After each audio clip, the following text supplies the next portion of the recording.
Olá, caros telespectadores do programa Economia na Rede. Estamos aqui para falar dos nossos assuntos e também de outros assuntos um tanto fora da nossa área, mas no fim você sabe que todas essas coisas estão mais ou menos entrelaçadas. Nós vamos falar inicialmente sobre o mercado financeiro, com o dólar a 3,34 e uma pequena subida de 0,79 e uma queda da bolsa. Significa, essa é a interpretação do mercado, que os agentes financeiros, e especialmente os investidores, que são muito sensíveis, estão um pouco nervosos com a possibilidade de não aprovar a reforma da Previdência. E, para a decepção geral, foi adiada para fevereiro. Todos nós esperamos que não seja um adiamento para sempre, mas que seja então até fevereiro e até lá a população esteja mais cônscia desse problema, e especialmente os nossos, claro, pais da pátria.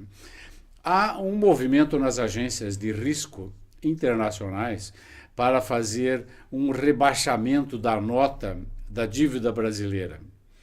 Isso é uma coisa bastante ruim, desagradável, porque o mercado vai interpretar que esse rebaixamento de nota significa uma piora na qualidade da dívida brasileira e o juro e os spreads na dívida brasileira vão aumentar lá no exterior.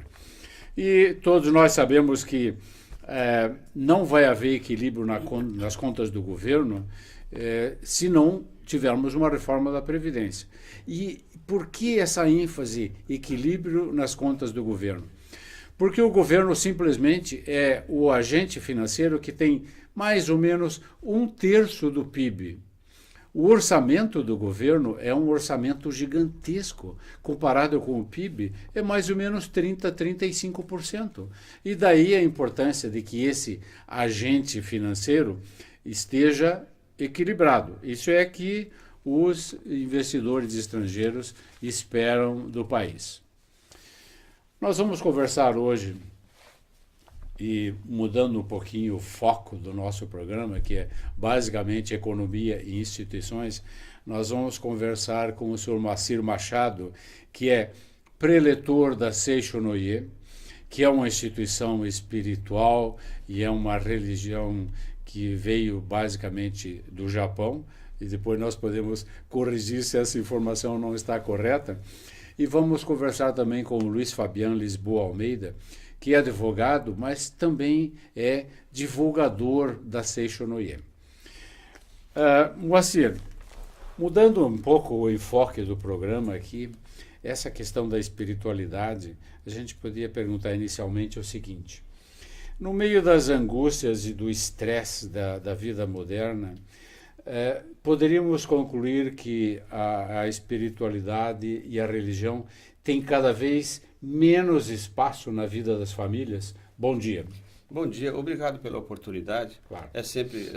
A gente se sente sempre muito bem quando é convidado para um evento assim, porque sabe que isso é importante.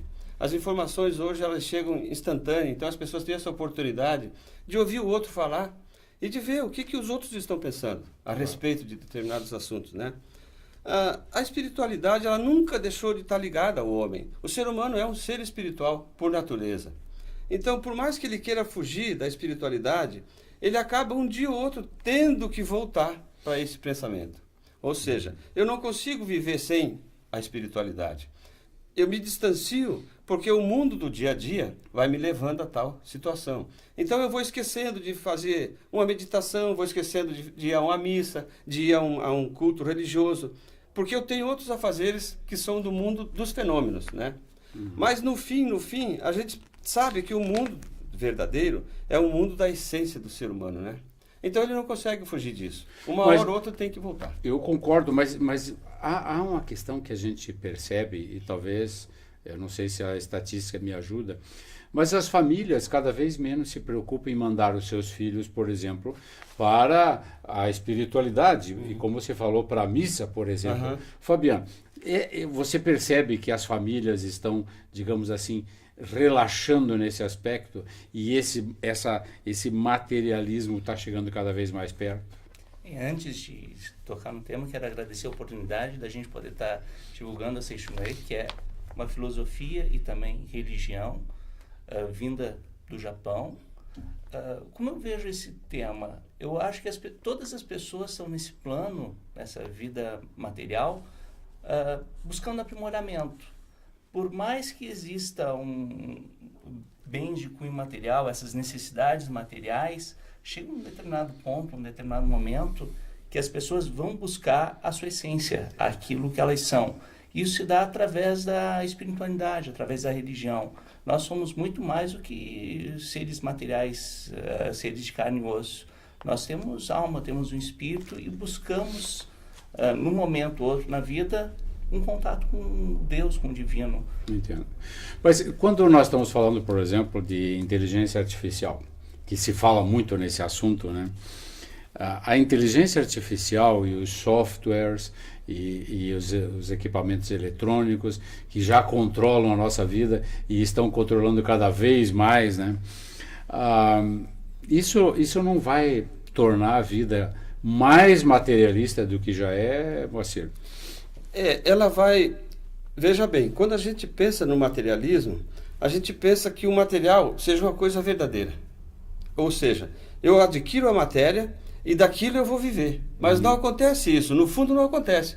A gente adquire todo aquele mundo material, mas ele mesmo assim ele se deteriora. Chega num momento ele se esvai. Ele não acontece como a gente imagina. Ele não é eterno, né? Então, chega num momento da vida que você diz assim, peraí, eu estou tendo muitos sonhos, realizando muitos sonhos, mas o meu eu verdadeiro ele ainda não está ajustado.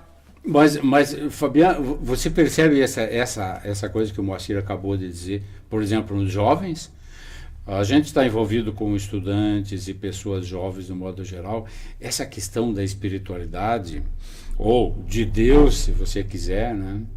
Ela está quase ausente. Depende do ângulo que se veja. Existem jovens buscando, sim, a espiritualidade. Existem determinadas entidades religiosas que têm nos seus jovens o braço forte. Por exemplo, em Floripa, se eu não me engano, em novembro, a Seishunrei realizou um evento para os jovens e reuniu uma multidão tremenda. Ou seja, existem jovens, sim, buscando. Podem não ser a sua maioria, mas existem, sim, jovens que, no seu grau de evolução, estão buscando desde cedo entender como um eu divino, o seu eu interior, a sua essência. Quando a gente fala de inteligência artificial, nós estamos falando de um fenômeno muito grande, muito abrangente, né? E há poucas semanas nós soubemos de uma mulher robô que foi considerada cidadã na Arábia Saudita. E na minha opinião pessoal, é absurdo, né? Mas a gente observando, digamos assim, esse primeiro movimento, Moacir, você não acha que logo nós teremos essa robotização, esses robôs se tornando, aspas, um pouco mais espirituais do que simples máquinas? O que você acha? Toda a origem do homem vem de Deus. A origem é humana é de Deus. Ou seja, se eu tenho duas opções. Eu posso voltar a minha mente para o mundo material, ou posso voltar a minha mente para o mundo espiritual. De onde vêm todas essas informações? Se eu fosse fazer uma pergunta, da onde vêm todas essas informações de criar uma mulher robô, de criar um celular, de criar toda essa matéria? De onde vem isso, né? Eu posso dizer que isso vem do mundo da essência do ser humano. Porque ele, sendo mente divina, ele tem capacidade infinita. Então, não tem o que não possa fazer. Depende do mundo, depende da frequência com que o mundo espiritual começa a derramar as informações. Então, eu posso dizer que o celular, a gente diz assim, o celular foi uma invenção criada agora. Não, o celular sempre existiu desde o primeiro dia do mundo. Mas ele estava como uma ideia no universo. Ele não era uma coisa concretizada. Ele não foi uma ideia concretizada. Ele estava a ser concretizado. Quando chegou o momento, ou seja, quando foram inventadas várias outras coisas, ele teve a oportunidade de se manifestar através de uma mente humana. Então, existe uma relação entre a mente divina e a mente do homem. Ou seja, Até um determinado ponto, eu sei que todas as coisas vão se concretizar. Depende da informação que eu vou captar dessa mente divina. E é interessante, parece que surge um momento, a inteligência artificial, em que o homem está querendo se descobrir como homem, como essência. O que se está projetando na inteligência artificial são as emoções humanas, a complexidade do cérebro humano, o raciocínio, sentimentos, emoções. Me parece que o ser humano está querendo criar uma máquina para se conhecer. E eu acho que, a partir desse momento, quando ele conseguir esse intento com perfeição, quando essa ideia divina se projetar no mundo material, ele vai começar a buscar o que o distingue da máquina, o que o distingue da inteligência artificial. E aí vai haver uma busca ainda maior pelo seu eu divino. Há uma situação interessante criada por aquele cientista tetraplégico, que é o Stephen Hawking. Ele tem escrito a respeito dessa questão, né? E da inquietação dele, que ele pensa que essa questão da inteligência artificial, que logo vai passar a inteligência humana, em termos mecânicos, digamos assim, né? Em termos de eficiência, e logo a inteligência artificial, talvez em um século, que na história da humanidade é uma coisa muito pequena, mas, digamos, nesse período de um século, a inteligência artificial vai passar a tratar o ser humano como uma coisa menor, como uma criança, digamos assim. E nós teremos um tutor. Vocês não concordam, Moacir, você não acha que essa é uma questão fundamental para, por exemplo, quando a gente está falando de espiritualidade, a possibilidade de nós, seres humanos, sermos tratados como menores no futuro, porque teremos super robôs que se autoeducam o tempo todo. Essa questão, eu acho que ela prova que o Stephen Hawking, ele tem muita razão nessa preocupação. O que você me diz a respeito disso? Logo, num futuro, talvez breve, nós teremos um tutor, uma máquina. É uma circunstância terrível, você, não é? Não, porque se eu seguir essa linha de raciocínio, eu vou perder o meu livre-arbítrio, ou seja, eu não vou ser mais nada. Mas não é o homem em si que é alguma coisa. O homem em si, ele por si só, ele desaparece. Ele é um fenômeno. Ou seja, hoje eu estou aqui, amanhã eu parto para o mundo espiritual, não existo mais. Então eu sou um fenômeno, uma sombra. Na verdade, não é assim que funciona. Tudo vem de Deus, dessa mente divina.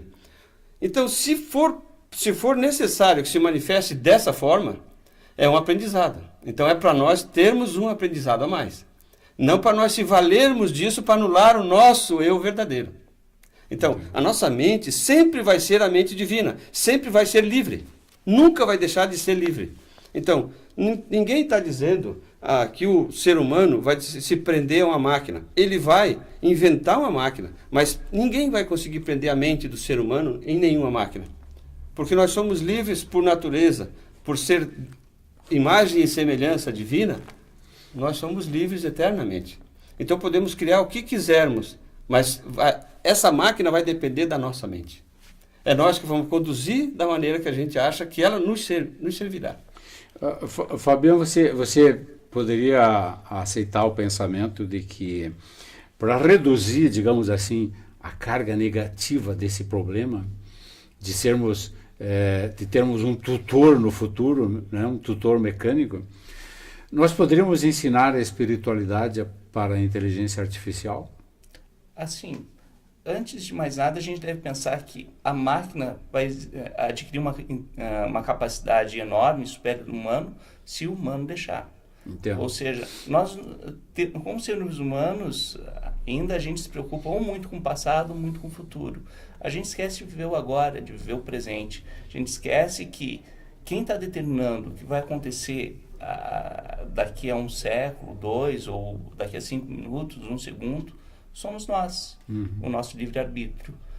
Assim, Se a inteligência humana pode aprender a espiritualidade, eu acho que talvez exista a capacidade dela vir a sentir determinadas questões espirituais, mas não que ela pratique a espiritualidade. A espiritualidade ela é dotada de alguém que tenha vida e tenha alma, né?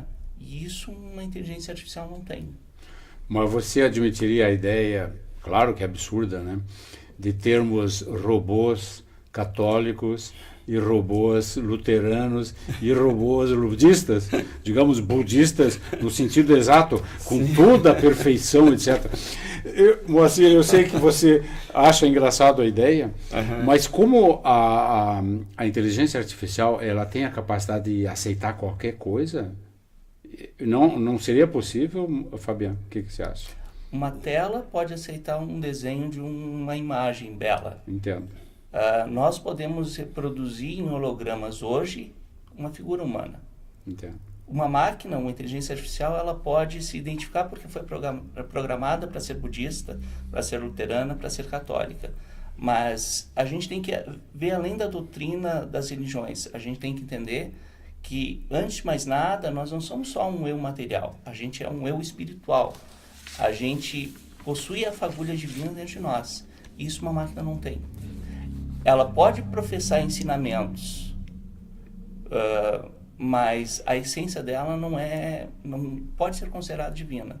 A essência divina está no ser humano. Eu penso assim que essas máquinas, professor, elas estão sendo inventadas para conforto humano. Ou seja, eu não tenho tempo de rezar uma missa, então eu vou pôr um robô lá e ele vai fazer a programação que eu ia fazer. Então ele vai fazer para mim. Isso seria mais um conforto para que eu possa fazer outra coisa. Então, eu coloco um robô rezando a missa para mim porque eu tenho outra para ir rezar em outro lugar. Então, eu posso simultaneamente fazer. Facilita a vida. Mas não vai facilitar a inteligência, porque a inteligência é minha. Eu vou programar aquela máquina para fazer exatamente como eu quero. Mas o senhor já vai ter outra inteligência. Não, eu não quero essa máquina. Eu quero eu ser livre para pensar e agir da maneira que eu... Então, é muito natural que a gente venha aqui e grave um programa de televisão, ao vivo. Por quê? Porque isso vai fazer a diferença. Mas esse programa aí, o cara já é gravado, já não vai fazer mais diferença. Porque todo mundo sabe que aquilo é gravado, não é mais ao vivo. E o ser humano, quando ele se apresenta ao vivo, por exemplo, quando eu apresento a minha alma para o outro, quando eu digo assim, olha, eu sou o filho de Deus, e como filho de Deus eu posso executar tudo aquilo que eu preciso executar para o bem da humanidade, fica mais bonito, fica melhor. Então, eu sou mais natural. Eu acho que as ideias que nós estamos discutindo aqui elas podem ser risíveis, né? Mas elas são uma ameaça real, né? Eu acho que a inteligência artificial ela tem capacidade para absorver essas coisas e aprender até mesmo rudimentos sobre sentimentos. Mas eu não acho que eles vão sentir naturalmente, mas eles podem aprender o que significa isso, né? O impacto disso aí. Então, eu diria o seguinte, Fabiano, o Stephen Hawking, ele está certo quando ele revela essa inquietação, você não acha? Eu acho assim, nós temos N possibilidades de futuro. O futuro é incerto. O futuro ele inicia no agora. Nós podemos dizer que a inteligência artificial, daqui a um século, vai eliminar o ser humano da face da Terra e ela vai começar a comandar tudo e trabalhar como se fosse ser humano nessa grande esfera. Ou podemos estabelecer, a partir do hoje, do agora, que a inteligência humana vai ser uma aliada para nosso conforto. Tudo começa no agora, nas decisões que nós tomamos agora. Nós podemos sim nos preocupar com o futuro, mas nós temos que planejar o futuro no agora, no hoje. Se nós não fizermos isso e deixarmos ao acaso, fiquem certo. Nós temos que entender que nós somos seres divinos. Nós é que detemos o nosso futuro. Nós temos que tomar a rédea disso e decidir. A inteligência artificial vai servir para isso. É esse papel que nos cabe. Afinal de contas, somos nós que construímos, somos nós que programamos. Que programa a gente vai querer que elas sigam? É um instrumento. Sim.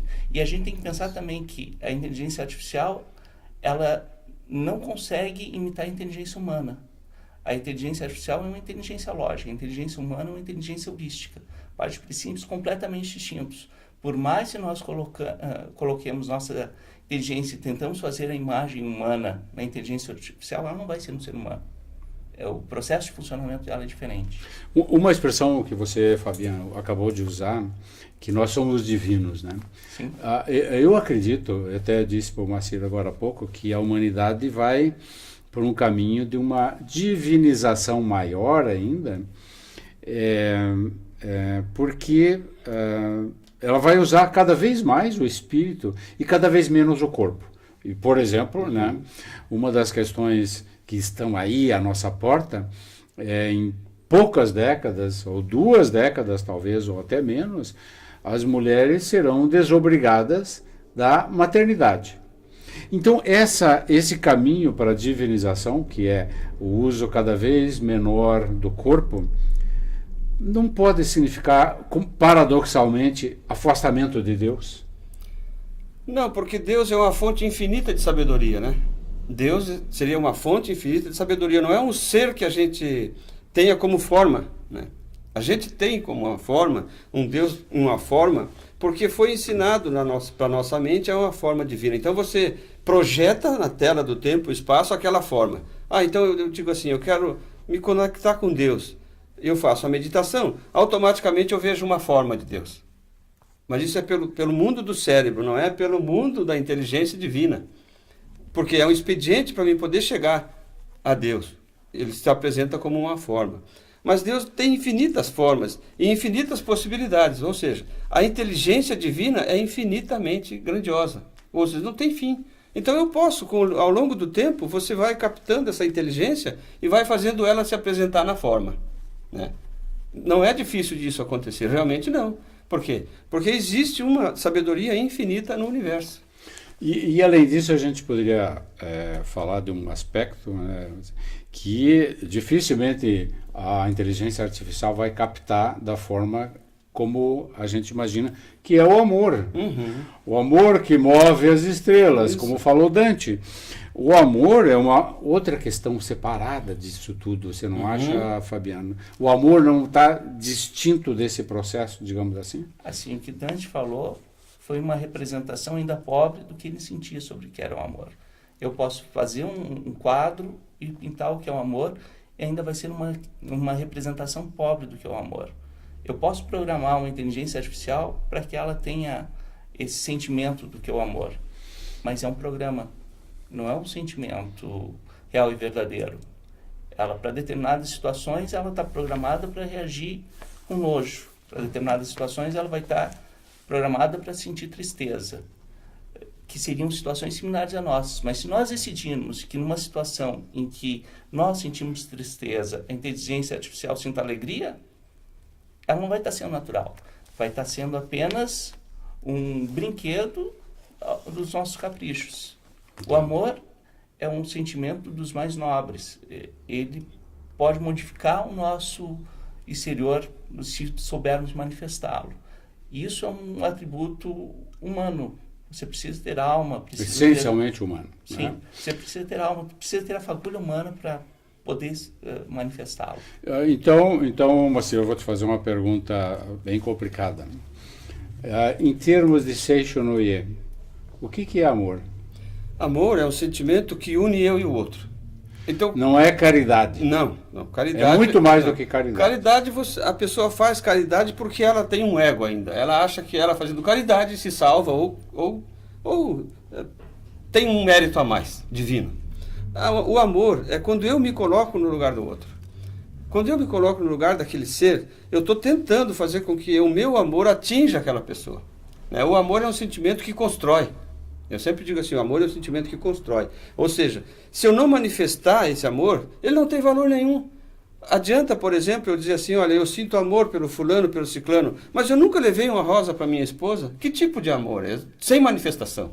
Então o amor é um sentimento que traz a manifestação. Eu tenho que fazer com que ele se manifeste no universo. Quando eu manifestar o amor no universo e saber que essa manifestação trouxe resultado positivo, né? Os professores da Seisho no Ie sempre ensinam isso. O amor é um sentimento que você expressa na forma. Ele tem que aparecer. Não adianta eu ficar atrás Mas de algum desculpe, lugar. então, vamos aprofundar um pouquinho mais. Como expressar na forma o amor? Você disse, levar uma flor, fazer o bem para outra Isso. pessoa, mas não é caridade. Não. Porque vai o sentimento nisso. A caridade, eu estou entendendo que a caridade o outro está precisando de mim. Mas o outro não precisa nem do meu amor. Entendo. No Você amor, entendeu? Entendo. no amor eu entendo que o outro é um ser divino. Isso. Eu me coloco no lugar do outro e sinto suas necessidades, suas qualidades. Na caridade eu me coloco num ato superior, eu vejo o outro como inferior. Isso é um perigo. Manifestar o amor é sim ajudar os outros, não se colocar em uma situação de superioridade. Por isso você precisa estar sempre atento para praticar o amor. Mas nós estamos roçando, digamos assim, em conceitos. Por exemplo, nós falamos de caridade, falamos de empatia, né? Ajudar. Isso seriam conceitos paralelos ao amor, mas, novamente, o que é o amor, então? O amor é Deus dentro do outro. O amor é Deus. Isso, dentro das pessoas. Deus nós somos a manifestação desse Deus. Então, eu sou a manifestação do amor de Deus. Eu tenho que reconhecer que o outro... Quer ver, professor? É um pensamento bem simples. Okay. Se eu reconhecer que o outro é manifestação divina, eu não vou ver carência nenhuma nele. Porque um ser criado à imagem e semelhança de Deus não pode ter carência nenhuma. Então, se eu ver a carência, eu não estou manifestando esse Deus que está dentro de mim, que é verdadeiro, sincero e não precisa de nada. Deus não precisa que eu vá lá e acenda a vela para ele. Deus não precisa nada de formalidade. Mas eu tenho que ver no outro que o outro é esse ser divino. A chave, o que você está dizendo, você, a chave de tudo, empatia, ajudar, ou caridade, ou qualquer outra coisa, a chave é Deus. É Deus. Eu vejo no outro Deus. Porque quando eu faço uma caridade, eu tinha que desejar que aquela pessoa não precisasse daquela minha caridade. Desculpe, eu estou forçando um pouquinho a barra e estou no meu papel muito materialista de economista, etc. Né? Então, novamente, então, já que tudo desemboca, digamos, num conceito, Fabiano, o que é Deus, Fabiano? Deus Deus é indefinível, né? Você vai me dizer isso? Não, Deus é o tudo e o nada. Deus é tudo que está ao Se nosso você- redor, se você- é aquilo que forma... Se você tudo que está pegar ao esse nosso redor. conceito no budismo, Deus é tudo e nada, talvez você consiga compreender um pouco, né? O vácuo, O universo, o vazio absoluto, e assim mesmo Deus está lá. Mas eu estou forçando um pouco. Fabiano, quem é Deus? Deus é aquilo que originou tudo. Deus não é um ser corporificado, mas é uma essência. É uma essência que faz o tudo e existe um nada. Porque ele transcende a matéria, por isso nada. Você poderia dizer alguma coisa? Quem é Deus? Olha, Deus para mim é uma energia que vem ajudando o homem a se desenvolver até chegar nessa essência divina, né? Ou seja, eu preciso de um expediente para entender o que é Deus. Por exemplo, o senhor vê a luz da Lua chegar na Terra, né? Mas dizem os cientistas que ali é um vácuo quântico, é uma coisa assim que... Mas se nós for pensar assim, como é que a luz chega? Por que ela chega? Porque existe uma corrente, alguém está trazendo essa luz, da Lua até a Terra. Mas aí eles dizem assim, mas ali é um vácuo, não existe nada. Se não existisse nada, a luz não chegava. Isso, existe uma lua, existe Então, um vácuo, existe um sol. É nesse vazio que existe tem. uma ideia primordial que originou. Essa origem provém de Deus. Essa força. Sim. Nós estamos, claro, tentando conversar sobre um assunto altamente abstrato, né? E um velho conflito entre ciência e religião, né, Marcelo? Um velhíssimo conflito. Sim, e eu estou quase pedindo desculpa a vocês por ter forçado um pouquinho esse assunto, né? Então, eu quero fazer uma pergunta um pouco mais, digamos assim, mais leve, né? A Seisho Noe, Moacir, ele é uma prima liberal ou mais acessível do que o budismo? O que é a Seisho Noe, comparando com o budismo, por exemplo? A Seisho Noe é uma filosofia da imagem verdadeira, ou seja, eu sou manifestação divina de Deus. Eu posso dizer que eu sou Deus na minha manifestação. Então a Seisho Noe, como ela enxerga Deus como esse ser livre dentro de cada ser humano, ela não tem sectarismo religioso. Não tem. Não tem, porque se eu tiver um sectarismo, eu já estou prendendo a minha liberdade, o meu livre-arbítrio e esse Deus que não quer isso. Então, assim, a Seixonoye é uma filosofia de vida de cunho religioso, sem sectarismo religioso. Você poderia ter um templo Seixonoye no Iraque? Com certeza. Com certeza. Com certeza. A Seixonoye não prega essa É. divisão, ou seja, eu estou certo e o outro está errado. Não, a Seixonoye dá liberdade de todos pensarem e se expressarem da forma que achar necessário. Fabiano, deixa eu também provocar você a respeito disso. Sim. Eu vi algumas coisas da Seixonoye, naturalmente, né? Eu senti uma levíssima, um levíssimo antagonismo em relação ao budismo. Estou errado ou isso não existe? O budismo ele trouxe a compreensão sobre a sabedoria, como se chegar ao mundo espiritual. O cristianismo ele trouxe principalmente essa questão do amor.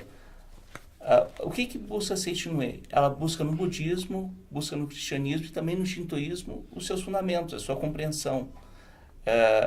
E mescla isso. Na verdade, o ensinamento é similar ao budismo, é similar ao cristianismo, é similar ao shintoísmo, porque ele busca a essência dessas religiões para se conectar com Deus. Então não existe antagonismo. Se você buscar no budismo a sua essência, você vai encontrar a Seixonoye. Se buscar a Seixonoye na sua essência, vai encontrar o budismo. Se buscar no cristianismo a sua essência, vai encontrar a Seixonoye. Se buscar na Seixonoye a sua essência, vai encontrar o cristianismo. Porque a essência de todas as religiões é a mesma. Você confirma isso? Sim, é Deus, né? Deus na sua sabedoria é para todos, né? Independente de religião ou crença, né? Deus é um só. Claro. A essência da vida é uma só, né? E a Seixonoye teve dificuldade de se adaptar à cultura brasileira, digamos assim? A nossa cultura tropical, macunaímica, propensa para algumas coisas não muito boas. Teve dificuldade? Não, a Seixonoye não tem. Por causa justamente desse não sectarismo. Então ela não tem essa dificuldade que outras entidades às vezes têm de querer pregar aquilo que ele acha que é verdade. Não, na Seixonoye você é livre. Você vai lá, participa, dá a tua opinião, você quer estudar, existem professores dando aula, dando a ideia da Seixonoye. Você é livre para... Perfeito. A Seixonoye acolhe a todos, tanto católico como protestante, como... Tem vários, tem padre lá dentro da Seixonoye que adora a nossa filosofia, que vai sempre, participa. Pessoas assim. Perfeito. Que não... Perfeito. Eu tenho uma última pergunta, o nosso tempo está se esgotando. Do ponto de vista de vocês, esse momento que o Brasil está vivendo agora, né? Um momento de intensa indignação e convivendo com impunidade, corrupção, saque do dinheiro público e saque da maneira mais descarada possível. Isso é a nossa característica, Moacir, ou isso aí é o fim de um tempo? O que você acha? Eu acho assim que tudo é um ajuste. Tudo é um ajuste. Por exemplo, a guerra foi coisas horríveis, aconteceram coisas, mas já ajustou-se. Depois da guerra as coisas começaram a melhorar. Por quê? Porque o ser humano viu que aquilo não era correto.